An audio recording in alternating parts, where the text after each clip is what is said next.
Şuradan пайдаланып sizde Kırgız eline, Kırgız mamleketine iş sapar menen gelip ketүүңүздү çakıramın. Sizdin al gelip ketүүңүz биздин эки өлкөнүн ортосун мындан ары дагы бийик деңгээлге жеткирүүгө. Президент Садыр Жапаров менен Бириккен Араб Эмираттарынын президенти Шейх Мухаммед бин Заид Аль Нахьяндын сүйлөшүүлөрүнүн жыйынтыгында Кыргызстанда биргелешкен холдингдик компания түзүү боюнча эки тараптуу макулдашууга кол коюлду. Абу-Даби өнүктүрүү фонду менен 1 миллиард 200 миллион АКШ долларына чейинки ар кандай коммерциялык өнүктүрүү долбоорлорун ишке ашырууга багытталган уставдык капиталы 100 миллион АКШ доллары болгон. Биргелешкен холдингдик компания уюштуруу боюнча өнөктөштүк мамиле жана расмий келишимдер түзүлдү.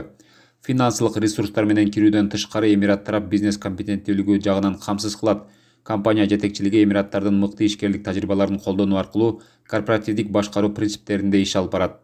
Долбоорлорду иштеп чыгууга жана башкарууга жогорку деңгээлдеги чет элдик менеджерлер тартылат. Каражат транспорттук логистикалык хабтар, IT инновациялары, энергетика тармактары жана азык-түлүк коопсуздугу боюнча ири долбоорлорду ишке ашырууга, жаңы форматтагы биргелешкен эс алуу аймактарын жана жаңы шаарларды түзүүгө, ошондой эле башка өнүктүрүү долбоорлоруна жумшалары күтүлүүдө.